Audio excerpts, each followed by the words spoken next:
Tout le monde sait que le sport c'est super important pour la santé. Si vous couplez à ça une alimentation saine, il y a de fortes chances que vous soyez en grande forme physique et cela peu importe votre âge. Le marché de la remise en forme est un marché qui draine énormément d'argent. Entre les tenues de sport, l'alimentation et les entraînements, on a de quoi faire. Surtout à l'heure actuelle, puisque notre société est une société d'image. Et oui, qui n'a pas posté ses photos de soi en maillot de bain en vacances au bord d'une plage paradisiaque ne vit pas dans notre siècle. Et si on pose en maillot de bain, bah autant être beau gosse et sexy. D'où l'intérêt de faire du sport. Et où on fait du sport aujourd'hui? Eh bah dans les salles de sport. D'ailleurs, vous avez dû sûrement en voir fleurir tout autour de vous. Les franchises sont de plus en plus nombreuses et les prix de plus en plus bas. Alors comment exister dans un marché qui est complètement saturé? Il y a beaucoup d'acteurs et les prix sont bas. Dur de pouvoir en vivre. Bah en fait, pas si sûr pour qui sait utiliser les bons leviers pour créer une image de marque différente. Comme l'a très bien fait la marque Basic Fit. Vous êtes sur la chaîne du Disrupteur. Attachez vos ceintures. En m'inscrivant au Basic Fit près de chez moi, j'ai rapidement vu que la marque ferait un excellent objet d'analyse. Tous les ingrédients sont réunis pour parler d'une marque leader sur un marché très concurrentiel. Selon la dernière étude sur le marché du fitness en Europe réalisée par Europe Active en 2018, le nombre total de membres de clubs de santé et de fitness atteint 60 millions de personnes, avec en tête l'Allemagne, comptant le plus grand nombre d'abonnés, plus de 10 millions d'adhérents, suivi par le Royaume-Uni, 9,7 millions, puis la France en troisième position avec 5,7 millions. En France, le nombre de clubs continue de progresser année après année. On dénombre ainsi une hausse de 5% de clubs par an. La marque néerlandaise Basic Fit est devenue la première chaîne de clubs de fitness en Europe avec, accrochez-vous, plus de 1000 clubs, 2,21 millions d'adhérents. La marque a vu son chiffre d'affaires augmenter de 23% en 2018 avec 402 millions d'euros puis 515 millions en 2019. L'entreprise est cotée à la bourse d'Amsterdam, action qui a pris 183% entre 2017 et 2022. Pour s'implanter rapidement sur l'Hexagone, Basic Fit travaille avec plus de 52 agences immobilières pour dénicher les emplacements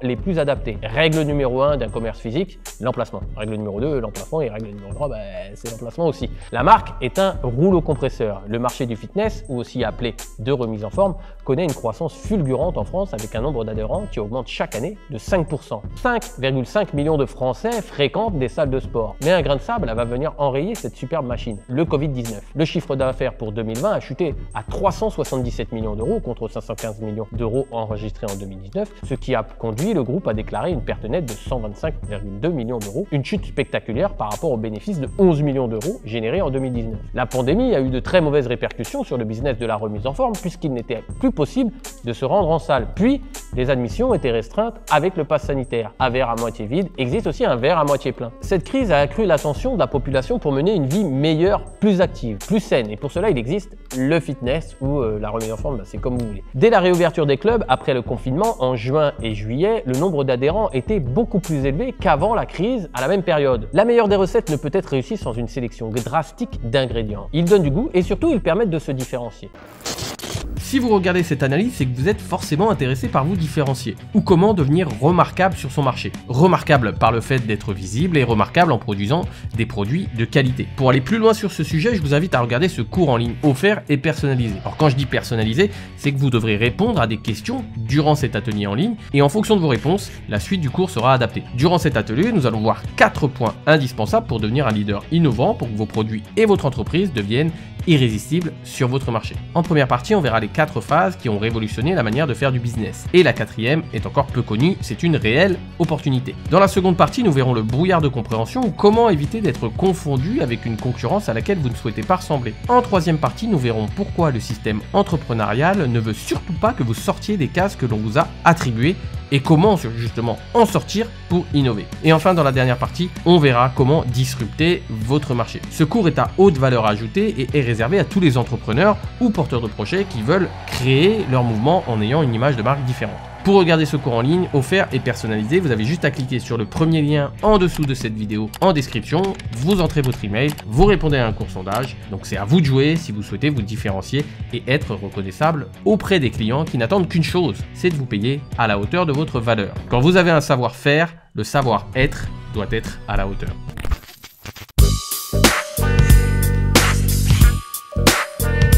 Une Une image de marque, ce n'est pas un simple logo ou une charte graphique classique. C'est un tout cohérent qui rappelle les valeurs de la marque. Basic-Fit a réussi à créer un écosystème empreint de cohérence qui vous rappelle sans arrêt qu'il vous faut être en forme. Ça passe par l'alimentation et également le dépassement de soi. L'application de la marque est conçue en ce sens. Un onglet nous permet d'accéder à des recettes équilibrées pour maintenir notre ligne ainsi que des entraînements à faire chez nous. 7 millions d'entraînements ont été réalisés via l'application en 2020 contre 2 millions en 2019. Même quand vous n'êtes pas à la salle, vous y êtes quand même. Des stickers sont collés sur les miroirs pour nous encourager durant l'effort de nos exercices. Perso, ça m'a fait un peu marrer parce que c'est limite du développement personnel parfois. À ce propos, j'ai réalisé une analyse sur ce mouvement afin de comprendre comment des personnes deviennent complètement accros à une manière de penser idéale pour vendre plus facilement des produits. L'arnaque du développement personnel, le lien est en description dans la partie ressources juste en dessous de cette vidéo. Les salles sont ouvertes de 6h à 22h. Cette large plage horaire conviendra donc à tout type d'emploi du temps. On brasse large par la disponibilité et surtout par le prix. On voit ça plus en détail dans le chapitre suivant. La multitude de clubs à travers le monde est accessible quel que soit votre abonnement, utile si vous déménagez ou pour faire du sport même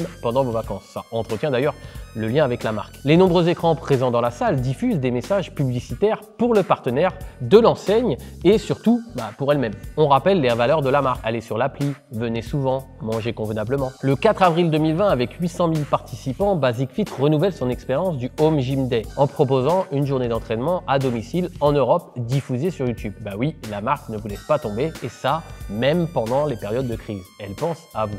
Surtout, pour que vous pensiez à elle. Une petite soif pendant l'entraînement, Basic-Fit a pensé à tout avec sa boisson sans sucre et enrichie en vitamines essentielles, Yangasport. Cette boisson est proposée dans les salles de la marque pour la modique somme de 5 € par mois. Un excellent moyen de faire grimper le panier moyen du client. L'abonnement étant à 19,99 €, c'est quand même 25% en plus. C'est ce qu'on appelle un cross-sell, une technique commerciale permettant de proposer aux clients intéressés par un produit, l'abonnement à la salle, un ensemble d'autres produits complémentaires. Le jus Yangasport ainsi que les produits des partenaires visibles sur les écrans. Tous ces ingrédients additionnés à des machines dernier cri qui sont bien meilleurs que ce qui existe déjà, ainsi qu'un prix extrêmement faible, ont fait souffrir nombre de salles de sport plus traditionnelles, causant ainsi de nombreuses faillites. Lorsqu'un nouvel acteur innovant arrive sur le marché, celui-ci a un temps d'adaptation, puis il se met à niveau.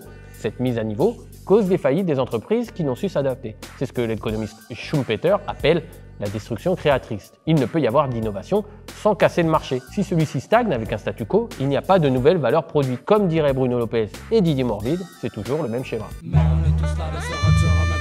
L'innovation casse le marché. Il observe, se met à niveau, c'est le statu quo, une nouvelle innovation arrive, et c'est ainsi de suite, et ainsi de suite.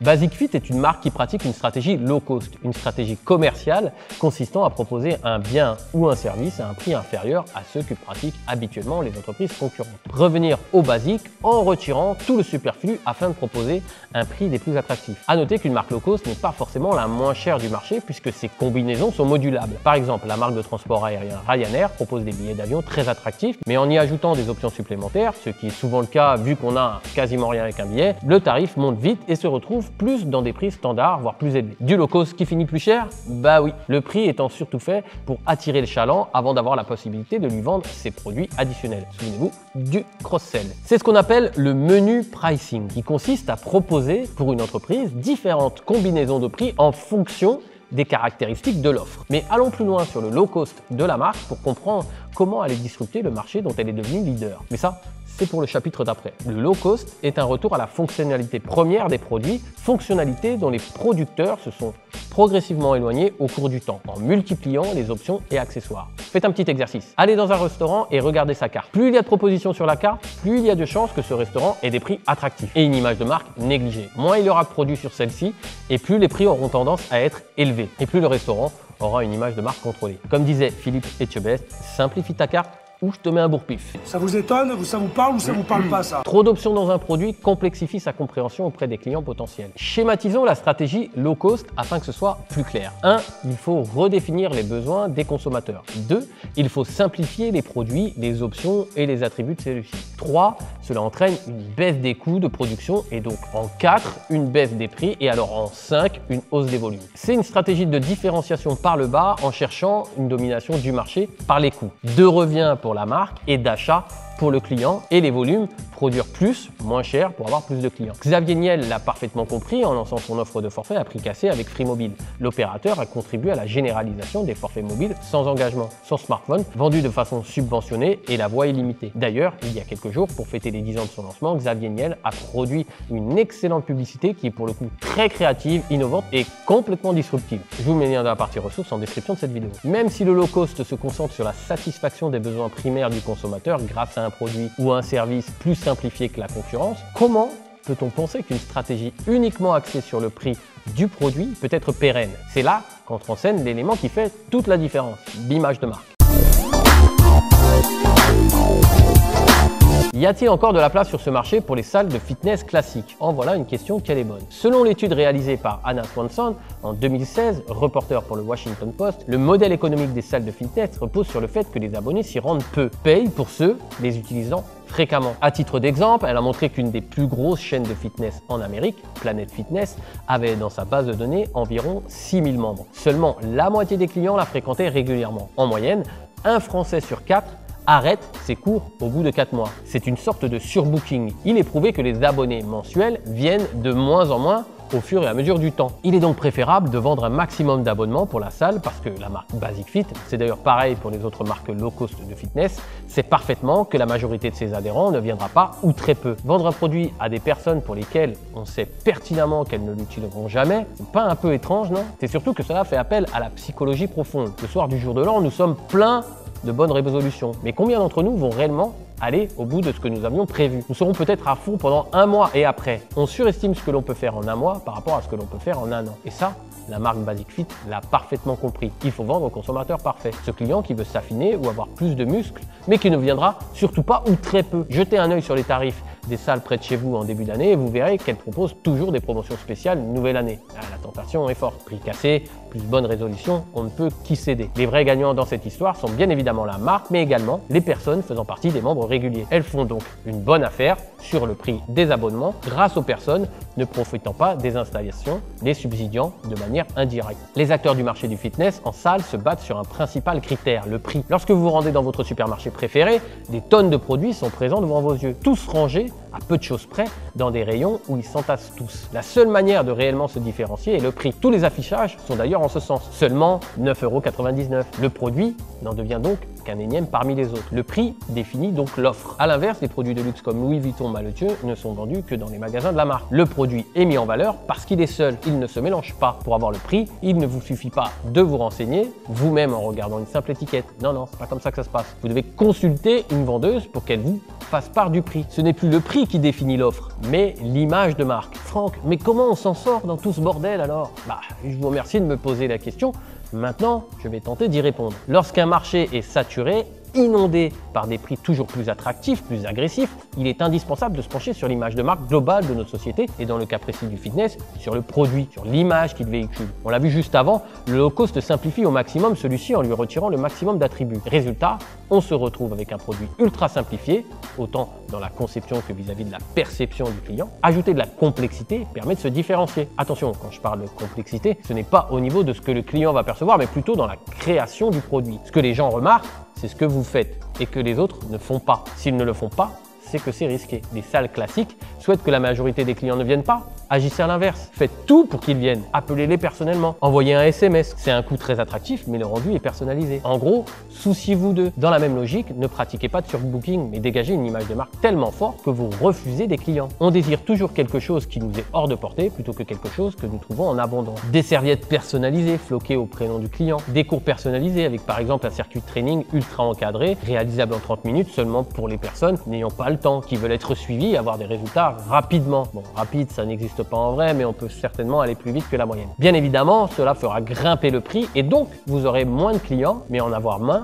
ne veut pas dire gagner moins. Surtout que cela vous permettra de vous concentrer au maximum sur eux. Avec beaucoup de clients, ce qu'on appelle le mass market, vous perdez en efficacité et vous augmentez les demandes et litiges. Ce sont des coûts cachés. Dans des salles low cost, il n'y a pas de coach, pas d'espace bien-être, aucun sauna, hammam ou piscine et toutes les options sont payantes. Douche, serviettes, tablettes, casiers, etc. Bref, tout est étudié pour pouvoir offrir des abonnements au rabais pour un service au rabais, tout en multipliant le risque de se blesser, car il n'y a ni gérant avec une formation sportive, ni coach, parfois juste un employé administratif. Privilégiez un service tout compris avec un prix qui se calque sur les produits de luxe, plutôt que de lutter dans une guerre des prix sans fin. Le marché de la remise en forme est un océan rouge peuplé de requins prêts à dévorer le moindre petit poisson. Mais qui dit marché très concurrentiel dit également gros potentiel de chiffre d'affaires. Vous ne verrez jamais des tonnes d'entreprises se battre sur un marché où il n'y a pas de clients. C'est impossible. Si vous n'avez pas de concurrence, c'est que vous êtes là trop tôt. Le marché n'est pas mûr. Ou trop tard. Quelqu'un a déjà essayé avant vous, mais cela n'a pas fonctionné. Le marché du fitness ne cesse de tirer les prix vers le bas. Toujours moins cher pour toujours plus de produits standardisés. L'image de marque, en passant entre autres par la créativité et l'innovation, permet de s'extraire de cette concurrence en évoluant sur un marché dont nous définissons nous-mêmes les codes. C'est toujours mieux que de subir ceux des autres. Le low cost simplifie au maximum un produit en retirant toute option coûteuse afin de proposer un prix au rabais. En allant à l'inverse, en proposant un produit complexe dans la réalisation mais simple dans la perception du client, il est possible de disrupter un marché saturé. Trouver des options de qualité qui améliorent l'expérience client est une réelle avancée vers une image de marque de qualité. Quand vous vous inscrivez dans une salle de sport, c'est pour un de ces deux objectifs précis, ou même peut-être même les deux. 1. Perdre du poids. 2. Prendre du muscle. Au bout d'un an d'inscription, sur la totalité des adhérents, combien ont réalisé leur objectif? Là, dans votre tête, vous devez vous dire « Ah oui, c'est vrai, moi aussi je me suis inscrit ». Et j'y suis pas allé souvent. C'est un classique.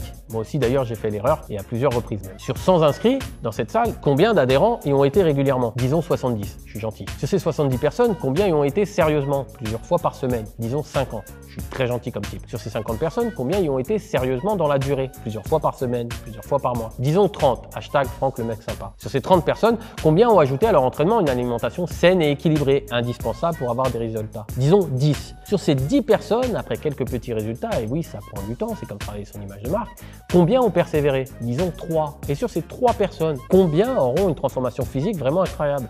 Une, c'est là que se trouve la clé de ce marché saturé de la remise en forme. Est-ce que la salle est responsable de l'absence de résultats de ses adhérents? Je ne pense pas, parce qu'elle a mis tout en œuvre pour que ses adhérents puissent s'entraîner dans les meilleures conditions. Bien évidemment, en rapport avec le prix qu'ils ont payé. Mais là où elle est totalement responsable, c'est dans l'expérience client qu'elle a fait vivre à ses adhérents. C'est pour ça d'ailleurs que les salles de sport n'ont pas une excellente réputation. Le but de celle-ci est d'avoir un maximum d'inscrits pour un minimum de personnes qui y viennent. Leur politique de prix est toujours tirée vers le bas, ce qui ne peut garantir un excellent service et une expérience client au top. La transformation du client dépend uniquement de la bonne volonté du client à bien utiliser la prestation qu'il a payée. Je dis bien utiliser car il ne s'agit pas de seulement l'utiliser. Cela ne suffit pas pour être réellement transformé. Au contraire, l'expérience client dépend uniquement de l'entrepreneur qui vend son produit ou sa prestation. Et c'est clairement ici qu'il y a une carte à jouer. L'expérience client est une des briques à assembler pour avoir une image de marque de qualité. J'en parle plus en détail dans le premier lien qu'il y a en description de cette vidéo. C'est un cours privé en ligne offert, alors foncez